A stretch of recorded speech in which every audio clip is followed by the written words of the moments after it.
ज्येष्ठ जे दत्त संप्रदायातील जे मोठे ज्येष्ठ लोक आहेत, जे अधिकारी पुरुष आहेत, इतकंच काय तर टेंबे स्वामी वासुदेवानंदजी सरस्वती त्यांनी देखील सांगितलंय की स्त्रियांनी गुरुचरित्राचं वाचन करू नये, कारण की त्यामध्ये गायत्री आदी सगळं ब्रह्मकर्माचं उच्चारण आहे, त्यामुळे त्यांनी ते मनाई केलेली आहे. नगरनिवासी रामकृष्ण क्षीरसागरजी महाराज सद्गुरूंनी सुद्धा सांगितलंय की स्त्रियांनी हे वाचू नये.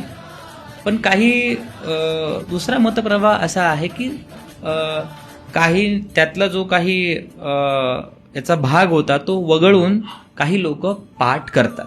त्यामुळे हा ज्याचा त्याचा व्यक्तिगत विषय आहे, तुम्हाला कोणाला फॉलो करायचा आहे. आणि गुरुचरित्राचा पाठ बऱ्याच महिला करतात, तर ते हा त्यांच्या श्रद्धेचा भाग आहे. जिथे श्रद्धा आहे तिथे अनुभव आहे.